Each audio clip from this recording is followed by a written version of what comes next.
Welcome, everybody. Another Friday night here on Carbonite Collectibles. I'm here with, as always, Star Wars Nerd. How you doing, buddy? Tired, and then right as always. Low here, we got Raph of Mandalore. How you doing, sir? How the bloody hell are you?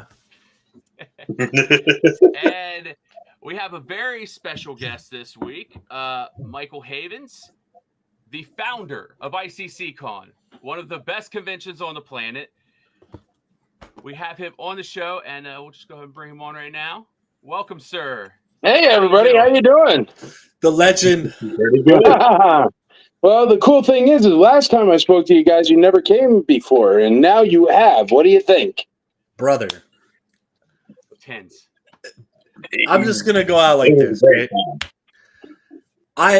So we're just chilling, and I think a lot of us, we were on a stream or something when you announced the first guest for ICCC, and we'll get to that.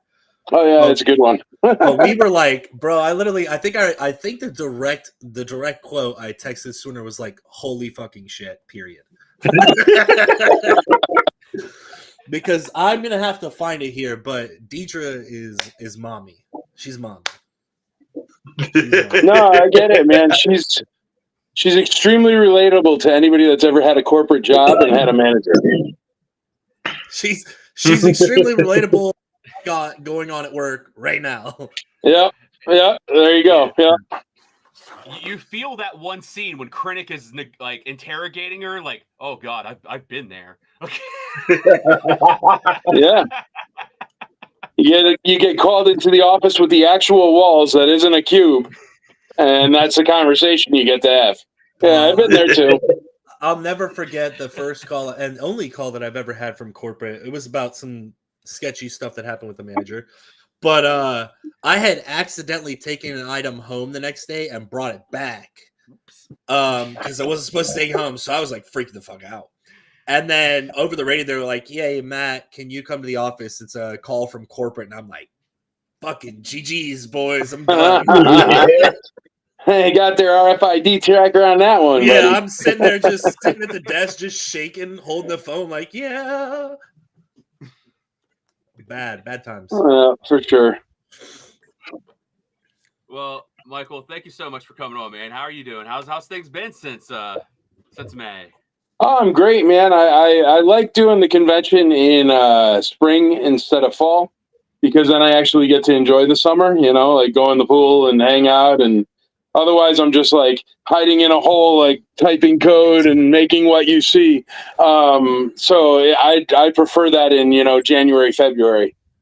So yeah, no, I'm digging it, man. I'm just having a good summer. I'm going up to, my buddy opened a new toy store in Greenville, Indiana, and it's called Rescued Toys.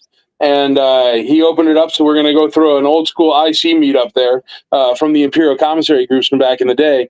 And essentially, we just all meet up, hang out, talk toys, and then we all just go to like a Mexican restaurant or something like that for the night and hang out. But that's where this all came from, man. It's just, buddies that started hanging out, and those buddies turned into 500 buddies, which turned into 1,000 buddies, which turned into the thing you guys just experienced. So it's extremely organic. But yeah, we still throw the regular meetups now and again, And that's kind of like our experience with ICCCon. Like it was just, I honestly, I never even knew about it. And then I meet a couple people and then they tell me about ICCCon, and then like a few more people tell me about it. And the next thing you know, we're all there as like friends meeting for like the first time, getting to hang out.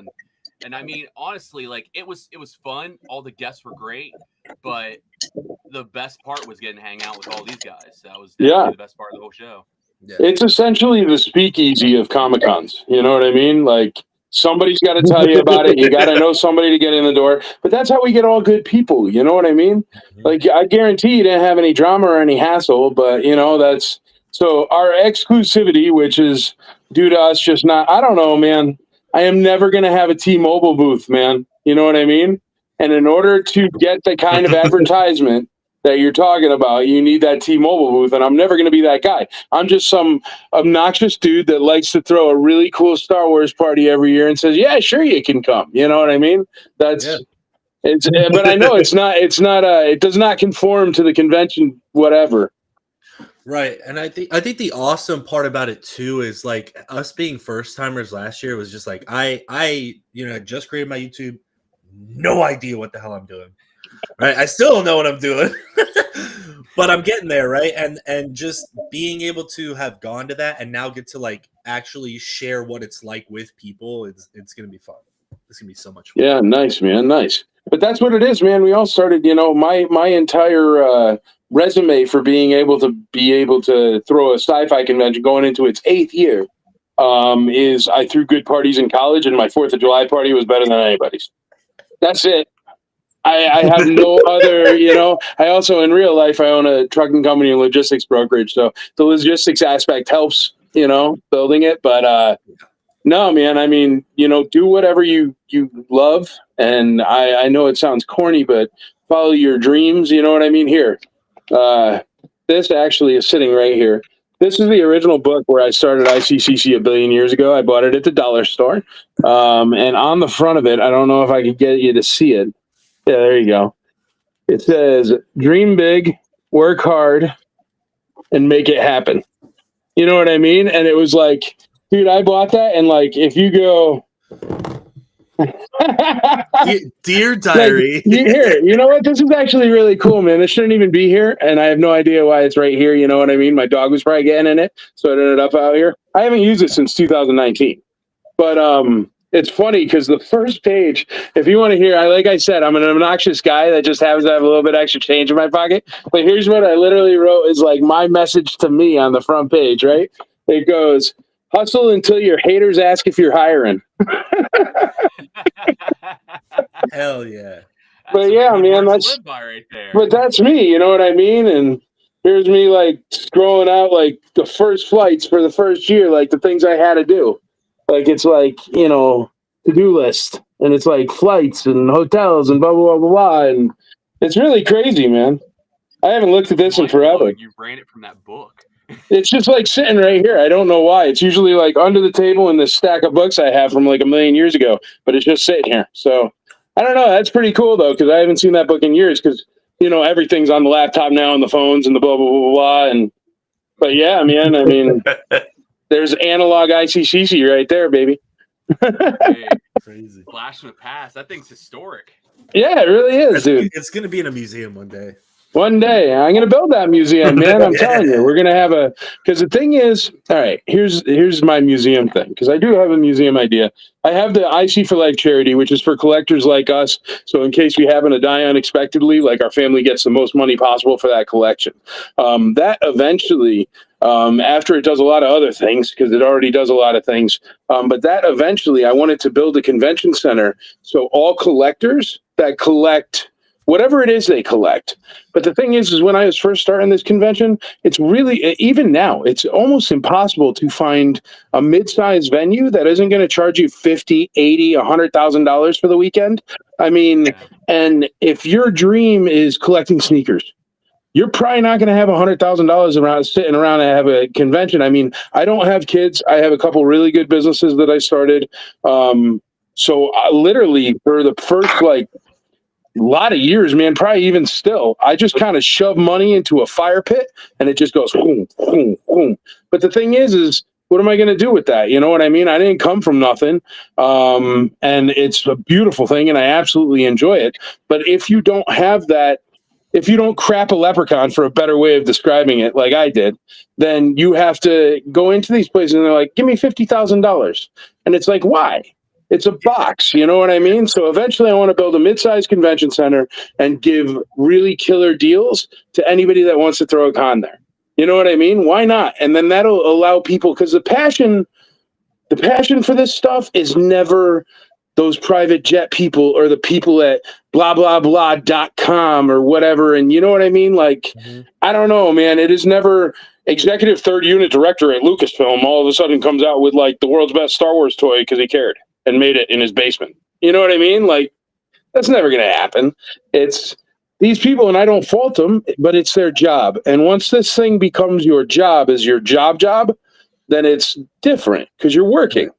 You know what I mean? And it has to be your job for those kind of numbers for almost everybody. You know what I mean? So if I can make that convention center, then it'll give the opportunity for everybody, every fandom, to throw something like that right near a major city, because I'll end up buying up a hunk of land around Nashville, you know what I mean?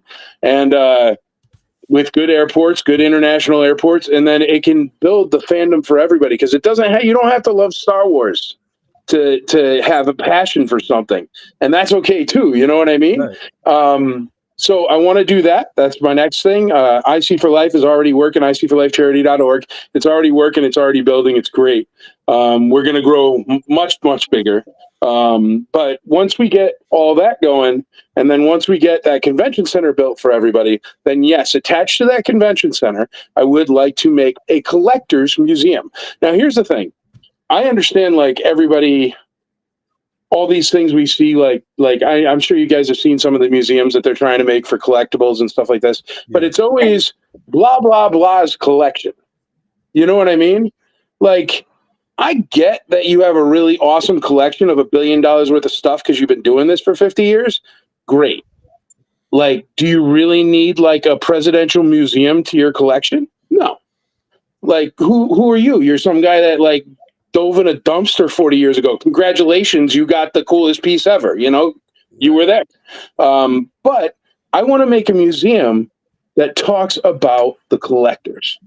So not just the toys, and yes, there'll be toys, there'll be awesome stuff, awesome props, stuff like that. But I want it to be like, this is why people collect. You know, I have a really tough job, man, and my Star Wars room brings me peace. There's more peace, love, and hope that comes out of these silly little things we collect than anything else in today's day and age. And that's, yeah, exactly. But that's not supported, and that's not the focus, and that's not what everybody's like, I'm making the blah, blah, blah museum of my collection when I die. And it's like, great, man.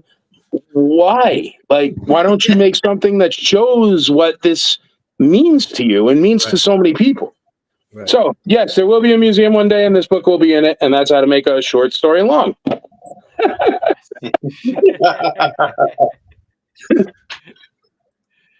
Yes. Yeah, they definitely, they just need that like under like a glass case at the ICCCons. Right?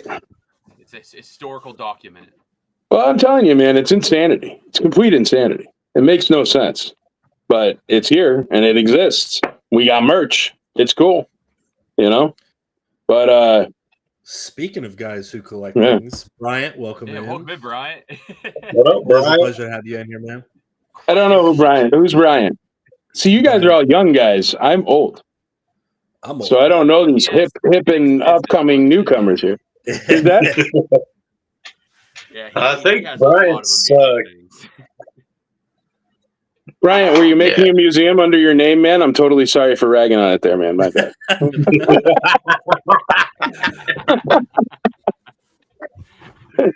It's going to be great, man. I'm there. I can't wait. That sounds incredible. Yeah, it's going to be awesome. Yeah, absolutely. And yes. But yeah, one day that's really the plan with this stuff, man. I mean, I don't know. In real life, the things that I do in real life have gotten to a point where it's like, I don't know, if I was trying to like build trust funds for kids kind of deal, now's the time that I start that at my age. You know what I mean? But I don't have kids. So I'm like, what am I going to do? Have a solid gold coffin? I don't want that. Why don't I just buy an extra guest star? You know, as long as I don't lose my house from doing this, then I'm cool with it, you know? Although a golden toilet with a bidet does sound really cool. I know, right? Yeah. But I also, you know what? I am somebody who likes to linger a bit. And isn't gold like a meltable metal? Wouldn't that be all like warped after like week 2? Just buy a new seat, man. But that's it. Just be throwing out gold toilet seats, man. That's a heck of a backyard. I'd walk by my backyard all day, dude. Basically like toss the old one out. Well, I don't know, man, because like a gold wedding ring, you know, it kind of melts different and bends different, right? Yeah, so that's happened since ICCC. See? Hey, you got married? Congratulations, man. Yes, sir. Yeah, the best advice I can give you is to get her a Jawa focus or another figure focus. She is a Jawa. No, she's wonderful. She's been so supportive of my, like, you know, growing up and being a collector and doing these things. Is like, I never, you know, I asked my dad, like, hey, can I get Revenge of the Sith figure? Why do you need it? Yeah. Because I want it. I mowed a lot of lawns, bro. I get it. I'm in that stage now where it's like I've got, my adult money, and it's like this is where it goes. And he's like, you should be saving money. You should be doing this. I was like, I can fucking die tomorrow.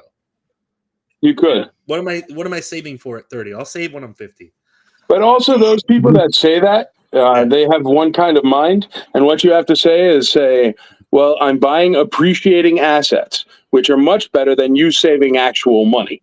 Right. Because money is, how much was it? Shoot, you guys aren't that old at all. But how much was like a candy bar when you were growing up? You ever heard of a candy bar over $1? Now it's like $2.49. Well, and my mom was like, when I was in college, we had nickel draft nights, and I was like, well, fuck, if we had that, I'd be a full-blown alcoholic. Now I got to pay. Yeah, true. Best I can claim is 25-cent wings, man. We had 25-cent wings. Ooh. It's a good deal. You can still get 25 cent wings in some places. You just really? You probably don't want to eat those ones. Not in Nashville, man. It's like you want a wing. I don't know what wing of what animal that came from. Yeah, it's like bat wings. Fucking Arby's. We have the meats. Just don't ask where the hell we sourced it. Just don't ask what kind of meat. They're a part of the arachnid family. Just don't worry about it. Fry cook's hand just gets lopped off. New bad. Meat is meat. I'm gonna get a protein, guys. It's fine. It's fine. Just protein. Oh man.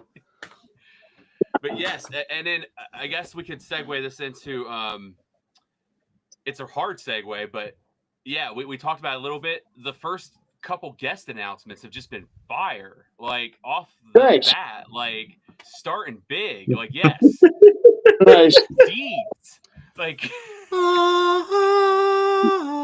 that's cool, man. That one blew me away when that one got announced. Like it is a year away, and we got Deidre announced. Well, that's the thing, man. Yeah, it was a big win, and she's super cool. And it was a big win because, see, here's the thing.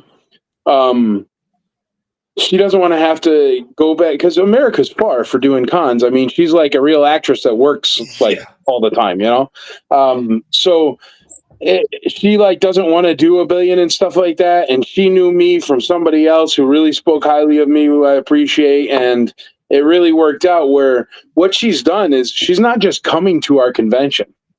It's going to be the only place she is appearing in America until at least 2027. We have the only send-in service for Denise Goff in the United States of America until 2027. So only send-ins, only pre-orders, only private signings, and the only convention she will be at.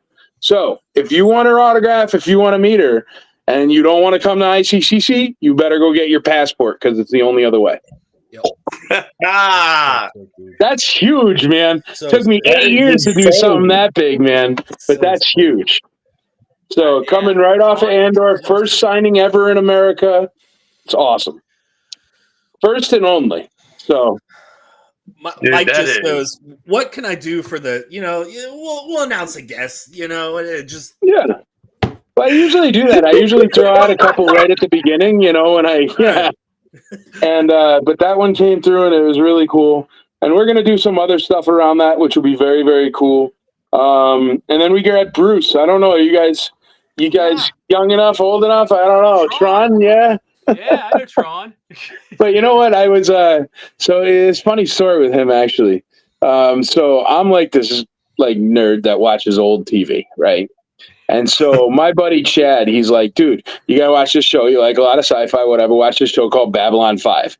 And now when I was growing up, man, I remember when Babylon 5 when I was on TV and I'm like, I'm never watching that. It looks super weird. Screw that. No way ever. Right. And so I'm like, all right, fine, dude, whatever. Because he never steers me wrong. He always tells me to watch this weird stuff to it. And it's phenomenal. So I'm watching Babylon 5, right? And I'm watching Babylon 5, and the first season, it's not Bruce Boxleiter, it's another guy, but then they replaced him, and he becomes the captain, blah, blah, blah, blah. So then Bruce Boxleiter pops up, season 2, episode 1, right? I'm like, holy crap, that's Scarecrow from Scarecrow and Mrs. King. Everybody looks like I'm freaking nuts, because it's like a show that's even older than that, which is phenomenal. Go watch it. But Scarecrow and Mrs. King. So anyway, So literally, like the day after, I'm watching Babylon 5 for no reason, and he pops up on screen in season 2. Boom, in my email, his agent writes me and goes, "Hey, he's heard about your convention. He'd love to come." And I was like, "What? Hell yeah, man!" And I was telling them, and I was super hyped, dude, because it was like I'm like literally watching it. So now I've been just binging Scarecrow and Mrs. King like it's my job. So, and I just finished Babylon 5. So yeah, Bruce Boxleiter, dude, I'm super fired up about him, and he's Tron, so that's freaking awesome. But I can just imagine Mike sitting there. He's just on the phone, doing all this stuff, and he's just like, "This is fucking." oh, dude, it's so cool, man. I mean, it's a really cool thing. Honestly, if you have the opportunity, go do it. Like, dude, one time, John Rhys Davies calls me up on my phone. My phone just rings, and he goes, "Hello, my good man. This is John Rhys Davies." And I'm like, "Bullshit, right? No way, right?" And it was, dude. And he's like, "I've heard about your convention, and some of my friends told me about it. It's a very good show, and I was wondering if you'd like to have me." I'm like, "You freaking kidding me, man? You've been in like Lord of the Rings, Indiana Jones, freaking everything, dude. You're John Rhys Davies. Come, please. What can I do?" It's like, "Why are you calling me?" It's really cool, man. You know, well, I'm saying, like, I don't know. I'm a legit fan, you know, so it's a trip. It's a trip when I get these calls. It's a trip when people hear good things about us. It's a trip when I can work out something like the thing with Miss Goth, that it just, they trust us and love us and know that we have that fandom in that heart. You know what I mean? Yeah, buddy. Hey, dude. Like, where's my camera? Yes, no way you're gonna be able to do it. Oh, is this the One Ring? See, this is awful. Nice. This is like the worst time for me. So I just moved in with my wife. All my Lord of the Rings stuff that was on this wall is at the new crib where the PC's not. I believe you, man. You know what I'm saying? But yes, totally. Gimli, freaking, not even Gimli, dude. He sounds just like Sala. He sounds like Sala. And you're like, man, you're like, papers, please. You know what I mean? Like, Egyptian Post, just got it fresh today. Run. You know what I mean? Like, freaking Sala. So it's a trip, dude. It's a trip. Like, if you call the phone number for ICCC, right? The outgoing message is Mark Thompson as Grand Admiral Thrawn. And Grand Admiral Thrawn's my favorite. And he just like called me up, and I'm like, "Dude, do you think, like, I don't know if this is weird or like overstepping, but like Grand Admiral Thrawn's my favorite. I got every Thrawn book. You know, he's like literally one of my favorite characters in the whole universe. And do you think you could do an outgoing message?" And he just like laid one out, and it's like, "Thank you for calling." And it's really fun because you get like people who, because like, all right, it's still a convention, right? So not everybody I deal with on a day-to-day basis with logistics and whatnot is a Star Wars fan or even aware of Star Wars, let alone Grand Admiral Thrawn. So I get these messages that are like, "Hello, I'm not sure if I have the right place. It seems like there's like somebody drunk on the message," and because it's like, "Thank you for calling ICCC." You know what I mean? It's and I'm like, no, that's Grand Admiral Thrawn. He's a Star Wars character. That's the guy who does the voice, but it always leads to a fun conversation. So speaking of Mark Thompson, I just had the greatest pleasure of interviewing him last night on my other podcast I'm a part of. Dude, he's awesome, man. So I don't know if you've heard yet because we posted about it, but he is going to be voicing. He confirmed last night on the podcast. He is voicing Vader in Master of Evil. Oh, really? Yeah. That's cool. Yeah, Mark Thompson is good. Out. He's a dope guy, man. Fantastic in audio. Like I always, when I'm mowing my lawn, I listen to the podcast. You know, or not the podcast, the audiobooks. Yeah, I'm listening to Alliances right now. And just, man, Mark Thompson, he's like, there's a lot of people that read that are great and that I love, but Mark Thompson, man. Yeah. And maybe that's just because he did the Heir to the Empire trilogy, which I think is like the best thing that's ever been written. Definitely. But I don't know, man. He's so freaking cool. You know, he was at the con 1 year there, and like, he's a legit fan too. He is. Because like there were some people playing like Star Wars. What's the card game where you play against each other? Unlimited. Yeah, we were talking about that last night. Yeah, and he was just like, "You guys really playing?" And they're like, "Yeah." And he's like, "Do you mind if I play?" And they're like, "Are you freaking kidding me?" Yeah. And he like ran upstairs and got his own personal deck and came back down and played. Dude, that's too cool, man. So I really like that. When I have David Santana. David Santana was a guy. He was the Nope Troopers. You remember the two stormtroopers in TFA that like they're cutting up the thing and they turn around, they go nope, and they walk the other way. Nope. He was one of those two guys. So he always stays in touch, always writes me. But when he came to the convention, he's a vintage Star Wars collector and even like an autograph collector and stuff. And he took home, like we got him, he was like, oh man, I always wanted an Imperial shuttle, but I never saw one in Spain when I grew up and blah, blah, blah, blah. And so we got him an Imperial shuttle. And he like literally threw away clothes to fit it in his suitcase. Like he's like, here, I can't take these. If you could donate them or throw them out or whatever, you know. And it's just like a bag of like his shirts and pants because he's like a legit collector. You know what I mean? And I absolutely love those kind of people, man. I do. That's awesome. Yeah. When they who was it? Mark. Oh shoot. Played Boba Fett. One of the guys who played Boba Fett, Baby Boba Fett in the special edition. Mark. God damn it. So you were just talking about Mark Thompson, so it throws your mind off. Yeah, I know. Now my brain's stuck. But anyway, so he was here and he was a huge fan, and he was telling the story about how he got to play Boba Fett in the special edition. And his story was, so I'm sitting in there and I was the guy in the office. Mark Anthony Austin, great guy. He's like, I was sitting in the office and everybody always knew me as being the Boba Fett guy because I liked Boba Fett because he had like Boba Fett toys in his office and like the display case and whatnot. And he's like, and one day they just walked by and they're like, hey, listen, we need you for something. And they took him out and he did the Boba Fett scenes in the special editions and he put on the gear and everything. And they like, that's so cool. Could you imagine like working in your office one day and somebody being like, hey, you know that thing that you love and dream about and have all over your walls? Would you like to be that in an actual movie for Star Wars right now? They'd be like, yeah, man. But I love those kind of things, man. So those are definitely my favorite kind of guest stars. And sometimes they aren't the most famous, but I don't know. I like that too, man, because they don't let it get in their head, you know? Right. And then we actually have a question for you. Clone Force, wondering, him and Lord Swinski are going to be hosting a panel at Ocala Comic-Con, and they're wondering if you had any advice for him. For a fan panel? Wow. Well, you got to be yourself. High energy is always good. Involve the audience whenever you can, and people love free stuff. Get stickers or something, man. It doesn't have to be expensive free stuff. People love free stuff. If you're super flush and rich or whatever, get like a t-shirt cannon. I'm sure they'll dig it. Yeah, but that's what I'm saying. Even a playing card or something like that. If you get them involved a little, people love it, man. I mean, ask questions of the audience too. Send out one of your podcast guys and be like, do you have any questions about whatever it is your podcast is about, man? And I don't know, shoot me a link and I'll listen to it too. Sounds like y'all need some Wrath of Mandalore on your panel. There you go. I mean, brother. And whenever people offer help, take it. Someone has to man the t-shirt cannon. Yeah, I know, right? Well, pretty good aim. All the guys on stage tend to be my friends, and I wouldn't trust any of my friends with a t-shirt cannon.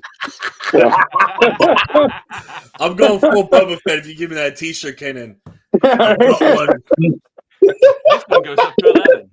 Wookiee scum.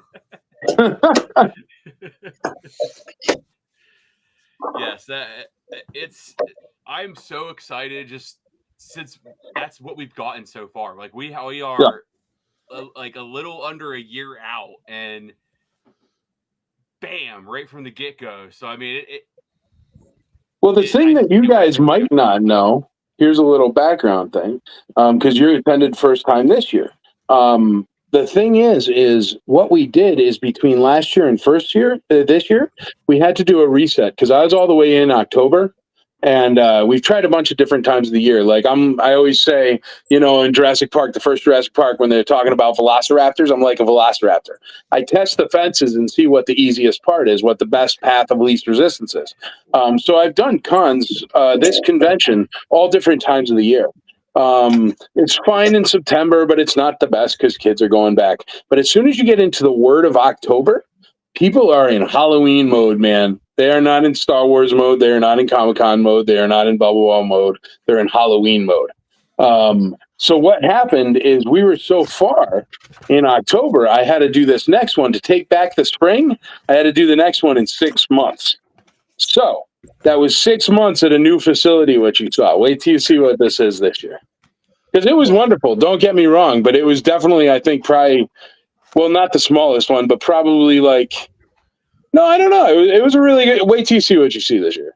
Well, and I think too, coming right off the heels of Celebration this past year, Yeah. I think everybody was just like, I spent $3,000 flying across country to not get a Hayden Christensen auto. So Yeah, I know. That was crazy. Yeah. Yeah. But whatever. If you're the mouse, you got the money to be like, come. And everybody's like, okay, it's in Japan? Sure. Like, why not? I mean, that's cool, man. I mean, visit Japan, visit the world. I totally support that. But I don't know. If they're like, hey, listen, you want to see the new commercial for the next Star Wars show? Pay us $8 billion and fly to Japan. Or watch it 7.5 seconds later on YouTube. Your choice. So, personally, I stayed in America for that one. But I don't know, man. I have friends in England and stuff, and I was thinking about going to Japan.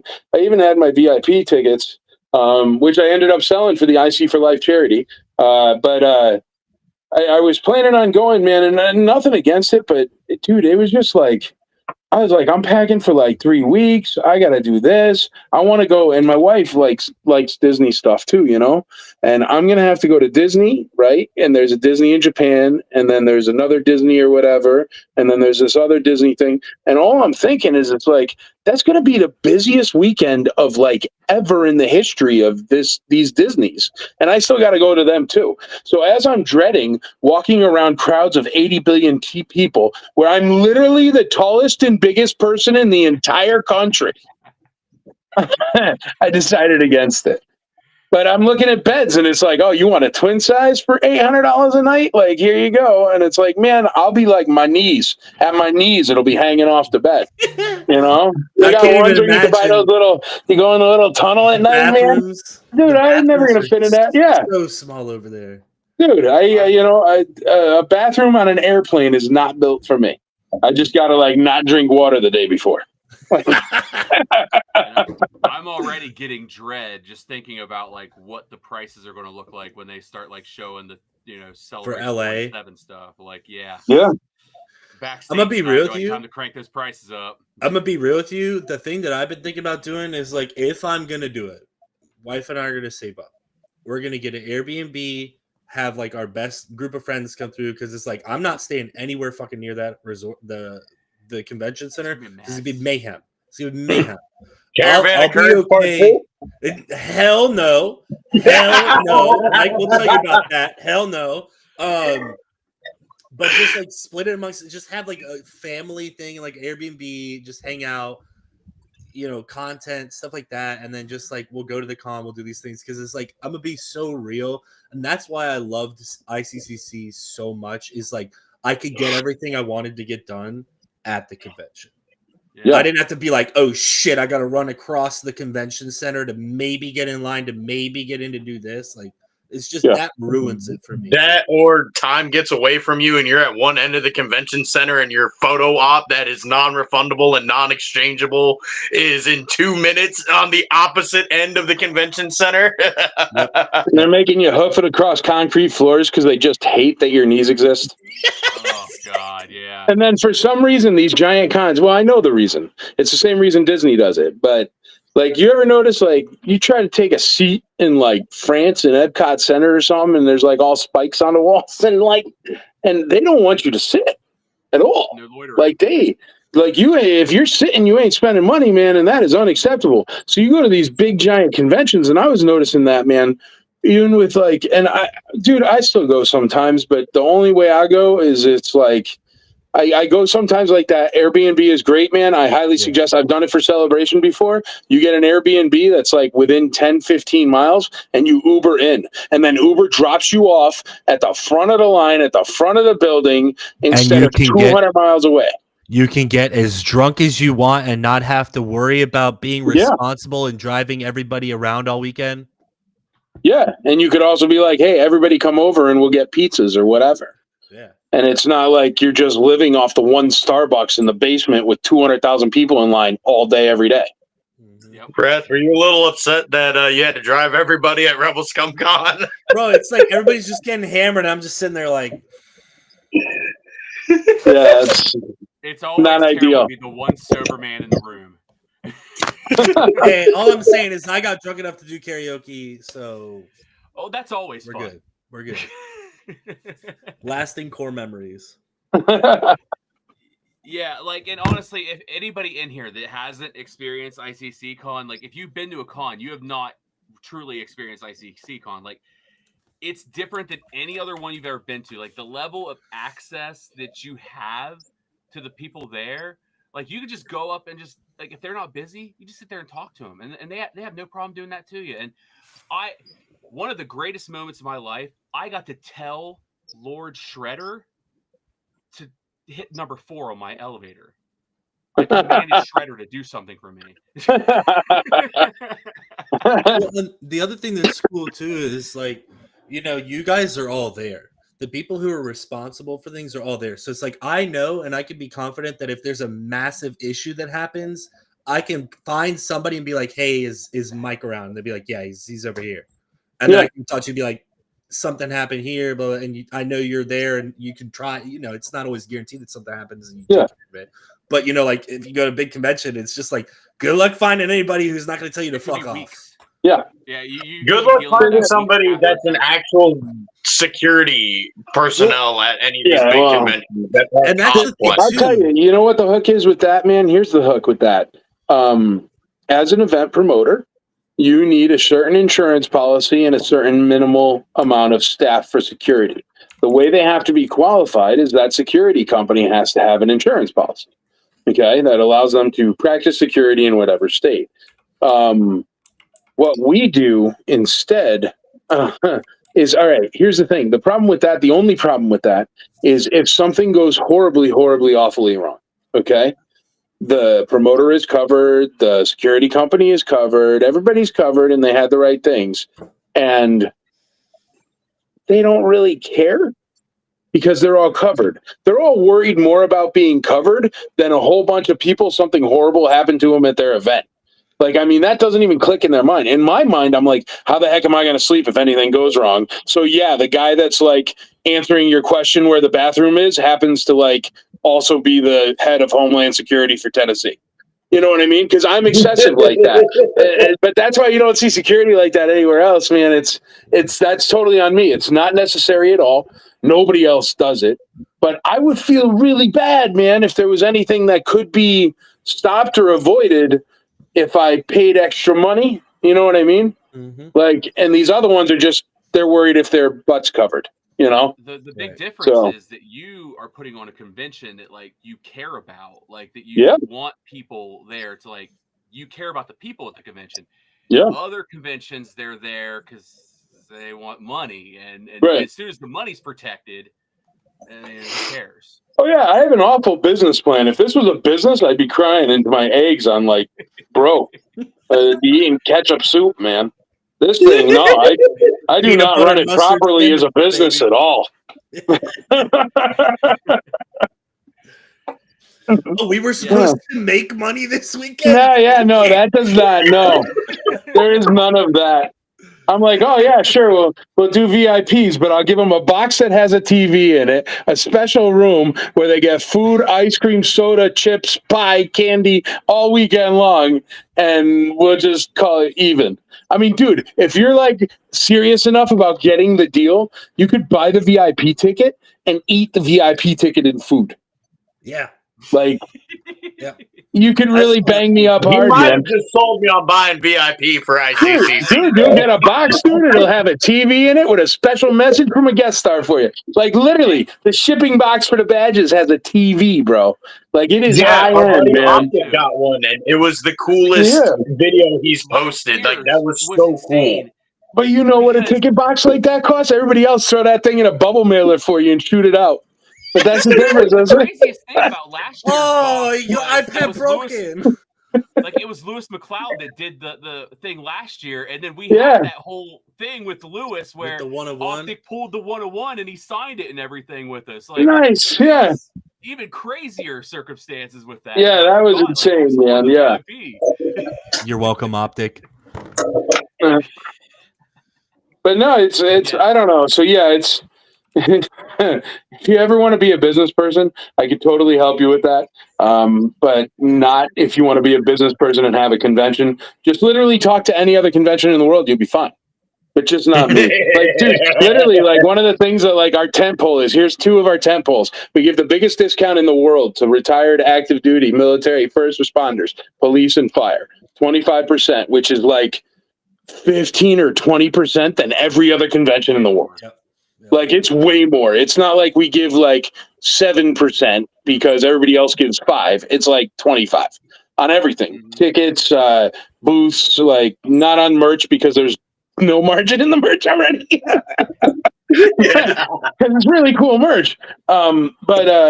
No, so we do that. And my other tent pole is we are the only convention in the world that does not allow repro, fakes, reproduction items.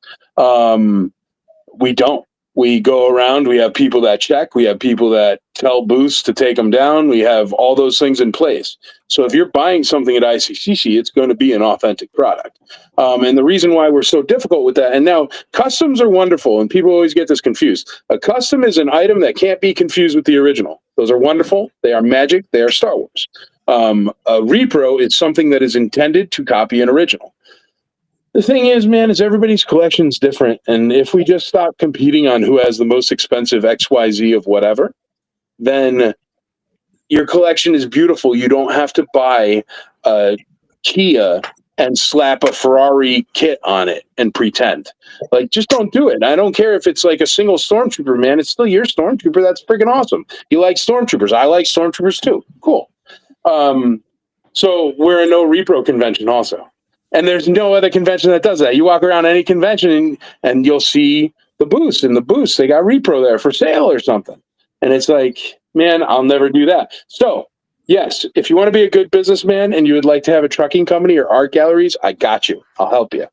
But if you want to be a good businessman and run a sci-fi convention, I cannot help you. I do it completely wrong. It's super duper fun, but it is a lost leader as far as my books are concerned. Well, see, I feel like I would trust you helping me start up a convention more than like somebody who runs a fan expo, because I know you're never going to make any money, dude. Fan expo, man, you'll be sitting at a rainforest wood office table that tree hasn't existed since 1928, man, drinking scotch that doesn't have radiation in it because it's from before World War II. You know what I mean? Like, me, you'll be like sweeping a barn at like 3 a.m. being like, shoot, I should have paid the extra to have the people clean this room. You know what I mean? Like, that's the difference. But the big difference is too that like you even notice with all like the actors and actresses and artists and everybody that come to you, they have a respect for you that like they understand that like you appreciate this fandom in a way other conventions really don't, and that you'll celebrate them because a lot of these like people they don't get the credit they really deserve for like being a part of like different fandoms. And this really like I was so excited last year that you got the Turtles out. Like I was so glad to see that those guys put back in spotlight again. For like the 30th and 5th anniversary. We even had a pizza party. It's freaking awesome. Yeah. I got a pair of turtle sneakers, man, that I got signed by them all because I'm a turtle nerd. I like turtles, man. Like, nobody and especially last year, like all of us huge Roger Christian fans. Like, and dude, why didn't nobody give Roger Christian a chance till I started putting him in a convention? Exactly. What is that about? He like invented everything. Exactly, man. It's disheartening. I mean, they have a lightsaber visual dictionary book, and he's mentioned like once in the fine print at the very end of the book. But I mean, now, dude, now he's at lots of conventions and stuff. That's the book that I'm talking about. He literally created some of the most memorable objects in pop culture, and most people don't even know who he is, and it's just like it's sad. Dude, he's really cool about it, dude. To see him there. Yeah. Well, technically, he did R2, man. I wouldn't have these prop replica NeoPixel sabers without Roger. Like, he deserves so much more than what the fandom has given him. Well, dude, the DL44 is his, man. Like, you kidding? So this Yeah. is the Oh, lightsaber and he- collection book, right? He told us an awesome story too when he was on our show that he took that the DL to Harrison Ford, and he's like, I can't get it to work right, and he's like, I'll make it work. So this Nice. the scene that you see Harrison Ford like just going bang, bang, Yeah. bang. That was him doing that. Well, even the R2 that we know as R2, man, is him too. In this Yep. book, Yep. Like, he built that first wooden one. his name is mentioned exactly one time. In that whole lightsaber book. Exactly one time. And he literally invented the lightsaber. George Lucas was like, I need a light up sword. And Roger Christian made what is a lightsaber. Yeah. Like, Think of how many ways you can go with light up sword. We could have been having like the Highlander sword here, guys, that like had like twinkle lights on it. Or If like it those wasn't for ones Roger that Christian. you used to get at like Barnum and Bailey's. Yeah. You know, Yeah. Yeah, dude. To have that like design like eye to basically see like a box of just flash handles and think laser swords. Like, Yeah. Genius. Yeah, and Yep. I we can't thank you enough for having him there. Like that, just anytime No, they for get him sure, out brother. and get him honored, we appreciate it because. Well, we like doing stuff like that, man, where it really brings even the creators of our toys, stuff like that. People that really don't get a lot of burn, but I don't know, man. Like, the reason why we love Star Wars toys is sure because of Star Wars. But the reason why we love certain toys so much is because that person that crafted that thing and made it into a reality. You know what I mean? Like, Cared about it. I don't know. It's Like Kim something Simmons, for about- example. He just like all our box art. I mean, before you ever have a toy, you're looking at what he created. You know, I don't know, man. It's crazy. And there's just something about the past few generations where they've just like they've decided, hey, we're not going to completely grow up. Like we're going to continue to enjoy toys. We're going to continue to enjoy video games and Star Wars and comic books. Like Friggin' yeah, massive exactly. collection of toys right there. Yeah. Hold on, let me I drive get so further much out. flack from my girlfriend for all my toys right here, dude. And there's like, and this is my den. This isn't even my collection or anywhere where my collection is. My collection's on the other side of the house. This is just like where I watch the news in the morning. Which, to tell you the truth, I don't even watch the news anymore. It's like Jackie Gleason or something. It's crazy. There's like some old TV station. I don't even know what it's called, but it's just like black and white. And it's like, holy crap, that's Carol Burnett or like Angela Lansbury at like 20 singing a song. It's crazy. I don't even know what it is. Oh, you gotta love the retro stuff, man. It's always nice to go back to that stuff every now and then. My kid, honestly, it cracked me up. We watched she's 6. And we watched Frankenweenie for the first time. Oh, nice. And it actually scared her more because she didn't know movies came in black and white. Oh, wow. Like, why is it black and white? It's so scary. Like,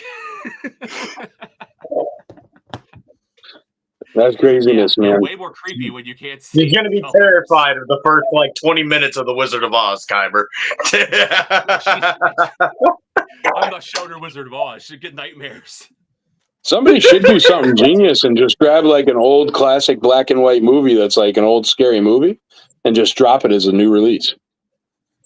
Nosferatu. Oh yeah. I mean, like Nosferatu, and just make everybody's brain melt that it's in black and white and so scary. And how'd you make something so scary? And it's like, dude, it's like 80 years old, man. When I was in college, like every Saturday night in the film like hall, they would have old school black and white horror movies, and they would have just 3 in a row that you just went there and watched. It'd be like Nosferatu, like well, Kyber, when you went to college, they were probably new films at the time.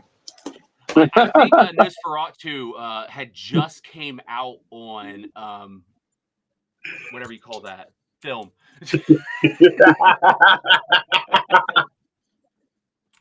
I'm not that old, okay? I was VHS, baby.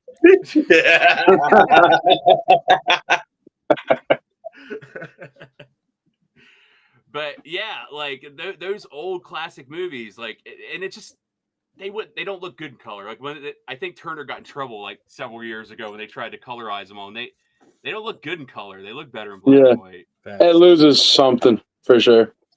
Yeah. Yeah. It's like, what is it? The Christmas one there. It's a Wonderful Life. Man, in color, it's just not. It's not right. Weird. It's just weird. Yeah. I think last year was the first year I actually watched it because I didn't even know it existed, and I saw it on like Prime, and I'm like, oh, it's in color. I'll check this out. Like, it's just weird, man. Because it's all got that digital like look to it too. So like everything's just off. Like, yep. Yeah, it's the what is it? The Polar Express conundrum or whatever. Where it's just like it's just off. Yeah. Yep. Yeah, it's all these things that we get to celebrate again as adults. It's way better when you get to have your own money to enjoy these. Yeah, totally. Yeah, absolutely, man. Mom and Dad told me no way too many times, so had to rectify for that. Yeah, we are all Grogu and an IG-11 body. But yes. Yes. Keep swiping. Keep swiping. More. So, Michael, usually we go through and talk about if anybody had any big pickups this week. Did you have anything? For me personally, no. That's sad. But no, I did buy a big collection because I do these sales on Taco Tuesday that I've done for like ever. And it's like this big thing. It's super fun. But I picked up a huge collection of like AFA graded and stuff like that recently. So yeah, like massive. So that's really cool. But nothing for me, man. You know what? I did. I got a Boba Fett, and I ended up keeping him because I did buy a thing of a collection, and he has a blaster glued into his hand. And I was like, I'm keeping him because he's super fun, and no one will treat him right. You know what I mean? I don't know. Right. But I'm a Boba nerd, dude. I got a huge Boba Fett tower. I wish I got to hook up Wi-Fi over there, and the next time you guys have me on, I think I walked you through once. Yeah. But yeah, it's I'm a Boba guy, dude. Nothing cool. I'll think about it. You guys go and let me think, because maybe I got something cool. I don't know. I buy silly stuff all the time, so I can't believe I got through a week without doing so. I did the same. Well, I'm broke right now, so I didn't get anything, but I did want to show you. I did pick this up. Ooh, that's cool. I've got one of those at the top of my stair going to my collection room, man. That's a great toy. I'm pretty sure I got this at ICCC. Yeah, nice. Because those were the fire object of ICCCon. Everybody was grabbing an Unleashed figure. Yeah. About you, kid? You got anything, man? Well, this came from Rebel ScumCon, thanks you to Wrath of Mandalore and good old Sklabine. 2006 Feel the Force electronic Obi-Wan Kenobi Revenge of the Sith saber. Nice. Yeah, bro. You know, it lights up and all. Fresh out the box. Where's the box? Right here. You? What? Yes, I love it, dude. Yeah. Or whatever it is. Clone Force texted me, Kyber, and said pull up one of his messages or whatever. Oh.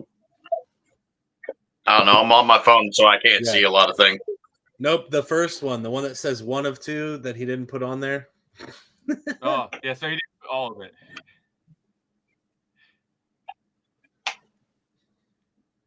I agree with you, Brian. People behind the scenes deserve a lot more love. They really do. Yeah, for sure. Absolutely. But they're the ones that make the Star Wars fandom run, man. I mean, if we were all just waiting on Natalie Portman to show up for a convention, we'd all be pretty out of luck, you know? Because, like, she's at like a cotillion with some queen of somewhere or something right now. Nice. Yeah, and I found a clip too of her in the 90s, like or like the early 2000s. She was on like Conan, and like Conan asked her, "Is like, hey, would you ever go to a Star Wars convention?" She's like, "I'm broke." Yeah, if I'm broke. Yeah. Which is a very sad thing to say, but whatever. I don't Yeah. know. Whatever. Dude, you know what? Whatever. They keep doing it. I always say that's my biggest complaint with new Star Wars is they keep making super famous people Star Wars people. And Star Wars people should be random XYZ person off the street because gosh darn it, Mark Hamill is Luke Skywalker. Period. Yeah. He's not blank knocker from whatever, and he's not this from whatever. You know what? Maybe he like moonlights as the Joker from the 90s Batman fight. But that's it, man. You know what I mean? Princess Leia was Princess Leia. And that's what should happen with Star Wars. I don't love that Jack Black was in a random freaking Mandalorian episode. I'm not a fan of it. And I got no problem with Jack Black. I like some of his movies and stuff. It's just, why you got to make it? Yeah. Dude, if you got a picture, and no one would have a picture from that episode, but if you had a picture from that episode, how are you ever going to get Jack Black's autograph on it? Like stand outside a, I don't know, Salt Bay's restaurant for the next 6 weeks of your life, or wherever the heck Jack Black goes. Because you know he ain't at McDonald's. Yeah. Playing Tenacious D songs. Yeah. And nothing against him, but just, dude, stop doing it. Like when they made Danny Trejo the Rain Corps keeper, and they just like pushed out Danny Trejo on a cart. It's like, why, bro? You couldn't give a little bit of love to one fat guy that likes Star Wars like me? Like, it's a Rain Corps keeper. Well, they couldn't have you being taller than the Rain Corps. That's why they didn't. Yeah, valid. Fair enough.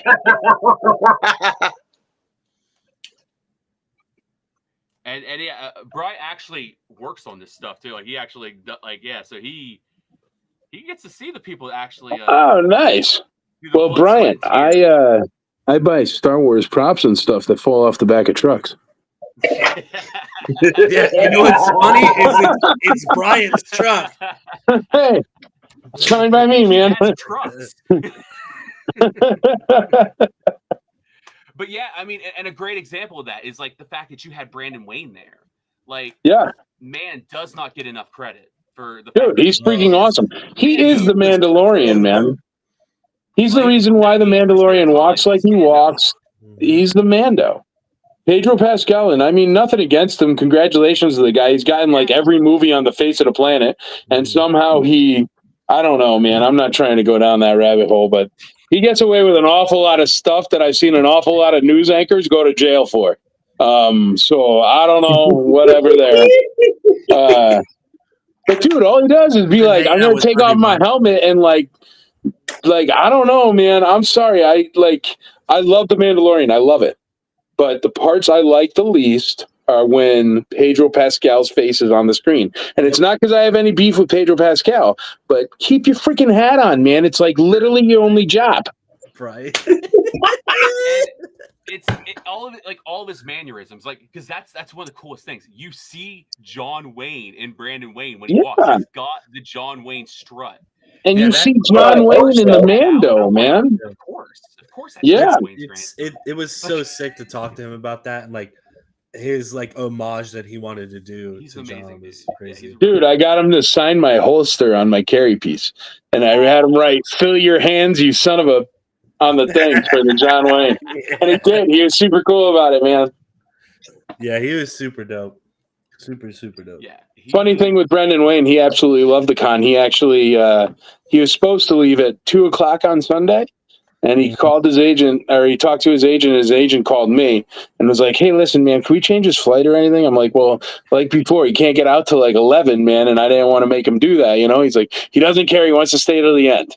And I was like, "Okay, man." So he stayed to the end, but he was just so happy because, see, the thing is, all right, that's one of the special things that the way this is set up, not like a business, provides, is the real fans that really love these people are there.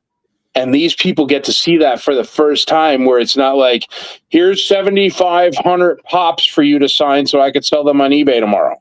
Right. It's like, hey, man, you know, in season 2, episode 3, you remember when you grabbed your blaster from the left side instead of the right? Do you think that was because you were having a silly day or your hand hurt? And you know what I mean? They like, we know we're the legit nerds. You know what I mean? We are not the resellers, the flippers, the eBay people that are just like, sign these pops. And I think, like you were saying before, how the guest stars feel so comfortable. I think that's because we're not those people. You know what I mean? Like, there is no back room where they have to go sign 150 cards for tops that day. Like, we're just, and they all get to chill and just be human, with people that love what they've done. Yeah, and I mean, like, that's the cool thing too, is like I don't have to deal with any of those assholes. Like 'cause I don't like, like I know what you're doing if you're getting 17 Funko Pops signed by the same person. Mm-hmm. Yeah. And you're gonna scalp them. And it's like, well, you should see it at all the big cons, man. They have a room in the back where they go in and everything's laid out on like 10, 15 of those 8x10 tables, and they just go one to another and go. I'm sure you've seen them on pictures or whatever. Yeah. And they come so worn out by the time they get to you guys, because like obviously tops and Funko matter more than the fan. You know what I mean? They're paying the big bills, but also why you don't see us having a Funko exclusive or a, but those things will never happen at ICCC, and I'd love for them to happen. I'll tell you what, Funko wants to come out with an ICCC pop. God bless them. Thank you. I'll sell the crap out of them. Come all resellers and buy my ticket and go sell your Funko Pop. I'm fine with it. But we don't do that on the side. You know what I mean? I don't have like side deals with signing companies that are waiting in the back room to make this person hands fall off and then be like, no, you're supposed to use the purple pen instead of the blue pen. You know what I mean? Like, that's stressful. And that's Billy why wanted the autograph on the left corner. Yeah, man. And that's why you see the guest stars at this thing, they're not worn out or frustrated or tired in any way. They just want to hang out more. Like, I mean, I when do you ever see guest stars hanging out after hours at a convention? I mean, like in general. The coolest thing too is like the whole thing with the 1-of-1 is like Andy and Lewis were just having a couple drinks, just hanging out. Like, yeah, no, that was insane that you got that on a straight video. Yeah, like if anybody doesn't know what they're talking about, like this dude, who was it? Was it one of you guys? Somebody pulled it. It was our buddy. I remember you were all in the video. Yeah. My wife's in the video walking by with like a pen right after being like, blah, blah, blah, do science or whatever. And but you guys and like the dude pulls a card and he's like, oh, it's so awesome, it's 1-of-1. And everybody's like, oh, it's freaking awesome, it's 1-of-1. And he's like, and like Sebulba is like right here, like having a drink. And he's like, hey, man, I just got a 1-on-1 of you. And he comes over and he's like, that's Mactastic or however he talks to you. I don't know. I turned to the left and I was like, that was bonkers. Yeah. And they were doing the whole card thing. And I just like, I'm like shitting myself. And I just start walking over and I'm like shaking. I'm like, oh, fuck, he's going to tell me fuck. Oh, dude, I'm sure nobody believes the video is real. It looks insane. I walk over to him and I was like, hey, I don't mean to interrupt. But I don't know if you know Star Wars cards at all, but we just pulled a 1-of-1 Sebulba, and he's like, "What the hell is that?" Like it is like Scottish. I'm blanking on the accent. He's like, I was like, "Would you like to come over and see it?" And he's like, "Hell yeah, I'll come over." And then he comes over, and it just like insane. Yeah. Like, if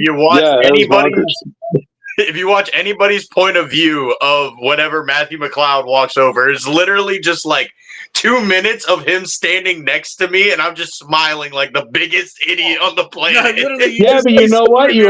You aren't chewing through those French fries, and I was proud of you because I'd be like eating those French fries, and there is a plate of French fries with ketchup right in front of you, and you're letting them live. Yeah. No, thank you for coming, brother. I appreciate it. But yeah, we'll keep doing it, man. Big Pop. What up, Ricky? And the thing is, like, the next day, like, because it was such an awesome thing, I was like, I have to go talk to this guy, like, and give him my money for an autograph, because that was one of the coolest things ever. He deserves my money. So I went to his booth, and we just all talked to him, and he literally pulls it up on, like, Chat GPT, like, types everything in there, and it was a 600 trillion in one shot that all those things were going to happen for that, like, to happen. And I was like, good God. I think I planned all of that a month and a half before. This is the kind of thing a promoter has to do, man. It's difficult. But if you get the logistics right, it's magic. No, but it was crazy because we talked to him for like an hour. Like everybody else was going out to eat and doing all this stuff. And we were sitting there talking to him. And then afterwards we walked up to the table and I was like, I was telling him, what Phantom Menace meant to me with, my grandfather and all that stuff. And he's like, I really want you to just have an auto pick one. I was like, what? He's like, just don't tell anybody or I'll beat you up. And I was like, yes, sir. Well, I guess you're getting beat up now. Uh-oh. Blues is coming. It was for you. funny. I was like, I'm pretty close with Brendan. I think he can take you. But yeah, like, and that's experiences you can only get at this convention. Like, no way you would be able to just randomly talk to a person at like Star Wars Celebration, like a celebrity there. No. And then, well, that's like, the thing is like that'll they're never open happen. to it. Like I feel like Hayden and those guys, they do it, but They their would management be. company would be like, I'm gonna fucking kill you if you don't leave. Yeah. Well, that's the thing. See the Like line? when I met Shin at Ocala's not necessarily like a really big convention, but it's just big enough to where you can tell that it's corporate backed. And she would take the time to sit there and talk with people, unless you were like this one dude that walked up with a wagon with like 17 Funko Pops and Black Series figures. Then she signed like 5 things and she was like, yeah, no, you can go wait until everybody else is done and I'll get you at the end of the day.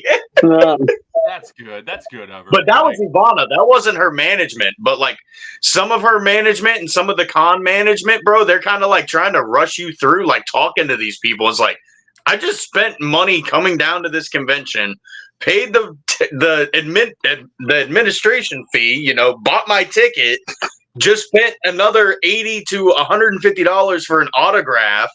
Like, I'm going to sit here and talk to these people for a minute or two. I'm sorry if there's like 30 people behind me, but I'm spending good money. I'm going to talk to these people. Well, see, that does come with planning as well, and something that we do as well.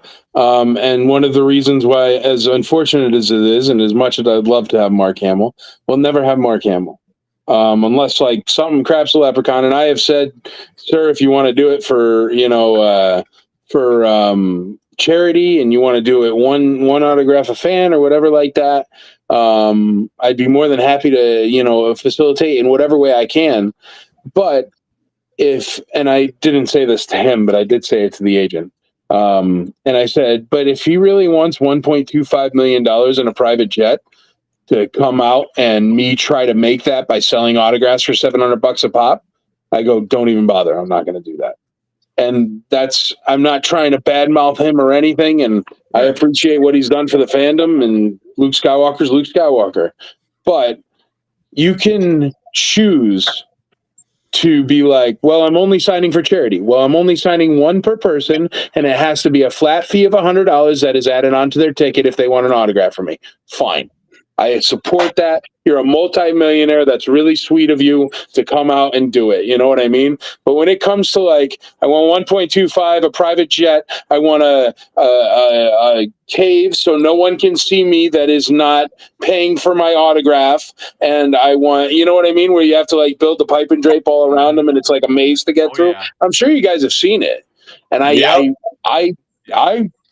don't like that, man, because it's like, dude, there's so many other ways. If you're truly one of those people that's like, well, I don't want to sign because the flippers just flip my stuff on eBay. Fine. Only sign the badges.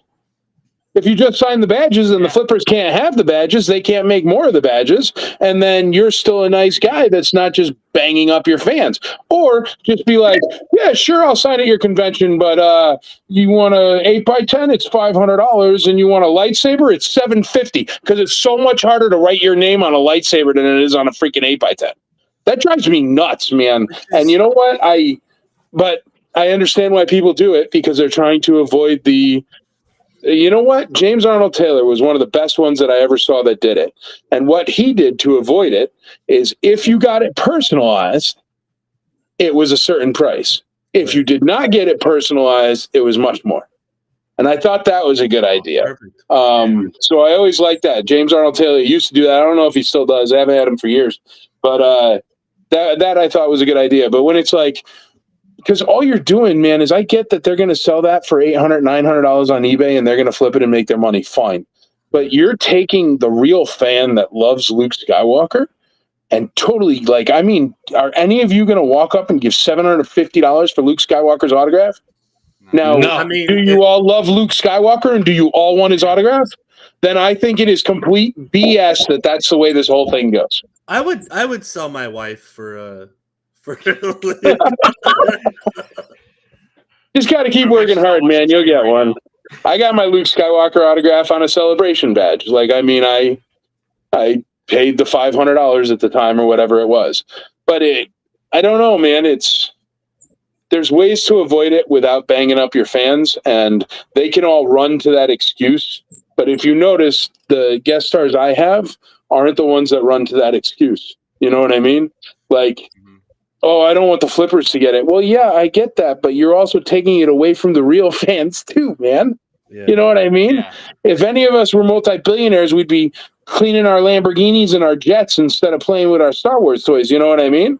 Like, yeah, I'd be hanging out with that. I think I'd still be playing with my Star Wars toys. I would still, but I mean, like, if I made that kind of money, if I made that kind of money, I wouldn't be at a convention to get your autograph. I'd just call somebody that knows you, and you'd just be like, "Hey, listen, you're doing my birthday party," or be that guy that, like, I don't know, what was it? Drake was like renting out Disney World for his family for a day or whatever. Like, that's where you get Mark Hamill's autograph. You have him come over to your house and make you breakfast one day for $50,000, $80,000, $100,000, whatever. Thanks, man. I appreciate it, brother. You can't have all conventions do it this way. It has to be something where you hemorrhage money and lose money, and you're okay with it. That's the only way this happens. Real conventions have to make a profit, man. It's a one of a kind experience, honestly. Like, and if anybody here hasn't been, I suggest you check it out. It's so much fun. It's a super affordable convention. They won't kill you on the price for things. Like, and you will meet the coolest people you've ever met. Fans, actors, people that just make awesome stuff. Raph. Yeah. I'll even let you ride on my Bantha. And it like, honestly, and there's no administration fees on our tickets. Like my daughter, first time she ever got to cosplay, she had a blast there. It was so much fun for her. What was she cosplaying as? So the coolest thing she got to do, I made her a little Leia costume from Kenobi. Nice. She ran into someone that was playing sequel trilogy Leia and original trilogy Leia, and she got a picture with all of them. So it's awesome. all versions of Leia in the same picture. But yeah, she had a blast. It was so much fun for her. She loved the droids. She called them her friends the whole weekend. She's like, "Oh, there's my friends." We're upgrading the droid section. I know the droid section is awesome already, but I've got some things in the works that are upgrading the droid section. It should be really cool. He's going to get an actual working war crime chopper. I was going to say, we had a helicopter one year. Not enough people used it, but we did have it, and it was super fun, man. I went crazy one year, and I was like, "Screw it!" I rented some venue that was like a big state fair, right? It was I think 2019, maybe, or no, 2022, maybe. I don't know. Anyway, it was the one out in Lebanon, and I did get a helicopter, dude, and I put the ICCC logo on the side of it, and we had a demolition derby. And I have one video where this helicopter's flying sideways over the demolition derby where the cars hit, and it was so cool. And that video was really, really awesome, but I don't think it was worth the cost of a helicopter. But it was cool. And we had helicopter rides for $75 a piece. But I had to give a lot of money to that helicopter pilot at the end and just be like, "Here you go, bro. Thanks for hanging out." Because it was like not enough people went on the helicopter for it to pay for a helicopter, but it was there. There is 10-year-old you that was like ready to high five you like crazy for the yeah, dude, it was so freaking cool, man. I'm an Airwolf kid, dude, man. I was like, yeah. And dude, Darth Vader, I gotta and then things fly overhead. Yeah, dude. And I got this video. My buddy's in the helicopter and he took Darth Vader up. So he's in a helicopter with Darth Vader. But I don't know, it's just cool, man. Like one year we had a zoo and it was a trip because you walk around like one corner and there was like snakes and alligators and like all this crazy stuff, like, and it was a zoo, and the Tennessee Wildlife Department or whatever came like right at the beginning of the show because like it was announced and stuff, and they were like, "We're gonna catch them," but it was like a legal zoo that does this kind of stuff. And they're like, "Oh, that's freaking cool, man!" And they're really cool about it. But it was like we had an alligator with like the Loki ears on it. We had like a baby kangaroo that was like you could pet or whatever. I don't know. It was a trip. But we always do something fun, man, and that's what we like to do. You know, whether it's a burlesque show or a church, you never know what you're going to find at ICCC. Yeah, I mean, and last year we literally you had a tattoo booth, arcade, and then a Cirque du Soleil style show, a concert in the same room. Yeah, that was insane. I caught a couple peaks like walking past, like with the acrobatics and all that. I'm like, how are y'all doing this in like an 8-foot room, bro? Like that is not a lot of space. Yeah. No, you'd be surprised what's legal if you get the right permits. Like, it is just insane. It's a convention meets like a Star Wars circus. It's just awesome. It's just a big sleepover with all your friends. That's it. Yeah, the best way to put it.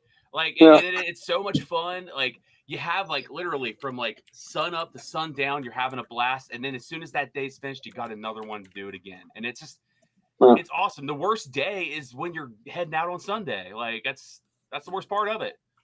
Yeah. Yeah, but I always want you to not be too exhausted and not be too broke. But no, I think the best part about our convention, there's always a place to grab a seat if you feel like sitting down for 5 minutes. A big rarity amongst actual conventions is finding a place to sit. Yeah. I'm gonna be real with you, Mike. That free drink hour. They even follow it up with a free breakfast. It's nice, right? I have people going into the line to just get me drinks. I'll be like, "Hey, go get us 2 drinks. You can have one." Hey, man, I don't put the system in place, and they're happy to pour it. But and they invited us back this year, so I guess we didn't do anything that bad. That's right. Hopefully, we won't break the elevator this year. Well, actually, one of the things that pushed us back, don't barf on the carpets, please. It's all new carpets. But that's one of the things that pushed us back to June was they're putting in carpets from May 2nd until June, I think it's 16th. So we will be literally first thing ever on these carpets. So if there's stains, it's definitely going to be my fault. So don't do anything to the carpets, please. I'm bleeding out. I know, man. Just do it on the tile. You'll be fine. Hopwood will come over there. He'll take care of you, patch you up. Just do it on the tile. And then I get to go for a free ride before you come in. Yeah, but you'll all see it. It'll be like some crazy new carpet, man. I don't know. That takes 2 months to install. I was like, how are you getting carpet that takes 2 months to install?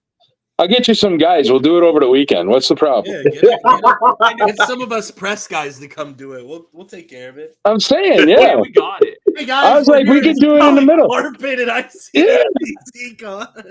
I mean, it's a big rectangle. How hard can it be, right? Just staple the carpet to the floor. It's fun. Just roll it out. It's done. But I was even like, can you squeeze me in? Can you squeeze me in like end of May or something? I go, I don't care if like half of it's carpeted and half of it's not carpeted. You could just be like, here you go. And then I'll be fine with it. And then you could just tell the carpet guys to come back on Monday, you know? And they were like, no. But I'm actually kind of excited for the weekend. I was trying to avoid it because it is Father's Day, but I also think it's like literally the best Father's Day ever. Yeah. Like, what could you possibly want as a father that's a Star Wars nerd that is an ICCC for your present, you know? Mean, and it's kind of a get-out-of-jail-free card if you don't have a wife that's that far into it, you know? I as a dad, I'm all for just having a random gift kind of be given to me during the weekend. There you go. I'm not going to complain about that at all. You know what? You just gave me an idea. I think I'm going to do a gift for fathers. So if you're a father, you stop by the con store on Sunday and you get yourself a exclusive piece of merch. I'm going to actually write that down right now. Better talk to my girlfriend. We got to get to making some babies here soon. There you go, man. There you go. Adopted children count. Yeah, right. Whatever. All right. Can I just say that I'm Rat's child? Fostering Slutsky for a week. You adopted Dude, all you got to do is stand at the end of the line and be like, dude, do you really want that badge? I know you got a kid. Can you go into the line? Okay, And just give him $10 at the end of the line. I don't know what it'll be. I'll think of something. You know what I'm gonna do? $50, and you could just like, this is my kid. Haven't I seen her like 3 times now? No. Oh, don't you worry. I'll figure out a way to avoid that. I'll have you get it like, I don't know. You got to get like a big star tattooed on your hand if you get one or something. I'm gonna get like somebody like Andy Seacombe and just be like, "Will you be my dad for like 20 minutes?" Oh. He's gonna come over. He's gonna be like, people are gonna hack the system. I'm gonna have to figure something out. All right, fine. "This DNA is my test son." booth. The DNA test booth will be right to the right hand side of the ICCCon booth. ICCC determined Brought to you you by are 21andMe. not the father. Congratulations, you are the father. Grab your merch. Maury's hosted it this year. And then we'll have like 3 people that get really, really angry with the outcome of the DNA test. So it can't be that guy. Doesn't even look like me. I gotta come to a sci-fi convention to find this out. What are you doing to me? See, good ideas come right there. That's a good idea. I'll figure out how to implement. Brainstorming live on cam. Well, Michael, you're a busy man. We'll let you get out of here, man. And I appreciate you coming on. Yeah, no worries. Always I great love it. Awesome in general. I love what you guys are doing too, man. And I love that, you podcasters and YouTubers and stuff like that, you really grow this hobby and keep this hobby alive, because there can't be a con every day and there can't be a sleepover every night. But you guys keep us going in between the tough times, especially during the COVID times and stuff like that. And I don't know, man, it's this love of the thing that we do that keeps it alive. So the more of us that do it, it's that Roger Rabbit thing, man. Once we start talking about it and stop caring about it, it disappears. So people like you are extremely important. And always remember that I am already 44 years old, and eventually I'm going to have to Willy Wonka somebody. So you young bucks coming up, think about that. And if you don't know what Willy Wonka is, it's a guy that owned a chocolate factory that ended up giving it to a kid because he couldn't run it anymore. So, geez. Watch an old movie. We get to go tour the ICCCon factory. Yeah. Does that mean we get free chocolate? Do not drink out of the chocolate river, because it ain't chocolate. No. Oh, God. We were just trying to save you the money on the con, so we couldn't afford the top of the toilet pipes, Don't touch the They had to gum take either. out the toilet pipes to install the carpet. No, it's just like a moat that goes down the middle. Oh, well, that degraded the conversation. There you go. So on that note, thanks for having me. No problem. And Thank you so much, Michael. Where can everybody follow you and get more information on ICCCon? Yeah. It's easy. You can just do the @ symbol and then ICCC Nashville. You could also look it up with the hashtag ICCCon. You can also Google Michael Haven Star Wars and I'll come up everywhere. I don't know, man. Just look for ICCC anywhere on the internet. You'll find something, or talk to these guys, or watch the wonderful videos people make, stuff like that. But once you find it, it is like that speakeasy. Once you find out where it is, you will come back every time. And it's because it's different. And I hate calling it a convention, because that word is not the word. You want to buy some sticks? Yeah. Yeah, it's an experience. We try to do the immersive experience thing. Yeah, I don't know, man. Tell your friends, the more people come, the less money I'll lose, and that'd be great. So do that. Help this guy get into the green after one of these, man. Come on. Yeah, that would be great. $8, man. If I make $8, I'll buy $8 worth of something fun. I'll get myself a sandwich or something. Hey, calm down here, Wikipedia. Our fundraiser is almost over now. Well, it's funny, man. I go and I look at some of these the big corporate ones, and you look them up on Wikipedia, because you just said Wikipedia, and it goes back, and it's like Informa owns 70% of all the cons in the world. And if you go look into Informa on Wikipedia and stuff, and you get back to their parent company, it's created in medieval England in 626, year 605 or whatever. And you're like, wow, dude, I'm with a $48 billion evaluation. And I'm sitting here being like, come to ICCC, it's fun. And they're like, here's $20 billion for marketing on a Tuesday. And it's like, ah. So I don't know what I'm doing, man, but fight the power, love what you love, and don't let nobody tell you not to. That's the best advice I can give you, because I'm still here. And guys, tickets are up. VIP passes, the whole weekend passes, they're all there. Get them now. I guarantee you guys will have an awesome weekend. It's a blast. I mean, we'll all be there. You're gonna see some awesome toys. You just see things you won't even expect. Like I said, we just walked by a room and saw Cirque du Soleil going on. Like, you don't know what's going to happen. Yeah, no, it's crazy. Or like Kyber said earlier, riding in the elevator with Master Shredder, like telling him to what hotel floor you're on. Like, yeah. So I recommend it to anybody. It's the most fun you're going to have, whether you're a Star Wars fan or not, because it's all fandoms. Like, everything is there, no matter what you like. Lord of the Rings, Star Wars, Star Trek, like Marvel, DC, everything. So, essentially, if it has a collectible, we cater to it. We're a collector's convention, so yeah. They'll all have a toy. Everybody, check it out. It's a blast. I can't recommend it enough. But yeah, and again, Michael, thank you so much for coming on, man. No, thanks, boys. I appreciate it. We love talking the good news of ICCCon here. So yeah, well, cool, boys. Have a great night. And as I always say on my Taco Tuesdays or on the Imperial Commissary or anything, I always say to be a great member of the IC, or ICCC if you want to call it. But to be a great member of the IC, you got to do three things. You just got to teach, learn, and grow the hobby. And that's it. And you guys do that every time you do this show. So keep doing this show. Even if you ever get discouraged or anything like that, there's people that really, really care about it. So keep doing it. But thank you very much for having me on. Thank you for what you do. And I appreciate that you guys love Star Wars, because it'll be nice to have somebody to sell my crap to when I bust my hip at 80 years old. Good night, boys. Thank you very much. Thank you so much. Have a good one, man. Thank you. And then, you guys got anything coming up? You guys want to share? Raph? Follow my YouTube content daily. Not fuck, daily, he's but going for daily content? No, God damn. I'm not staring at screen all day. Here. You better be checking that out, guys. We're not quite on daily content. My editor's a little slow mentally. No, I'm just fine. Yeah, I mean, I've just, like I said at Rebel ScumCon, man, I got back and I'm just content. So if you like Star Wars, you like, being a part of a big community like Mandalorians, come chill, come hang out, Twitch, YouTube, Instagram. I might be posting TikToks of content to try to get people from that cesspool over to my YouTube channel. So, yeah. Nerd, I know you got some stuff coming up.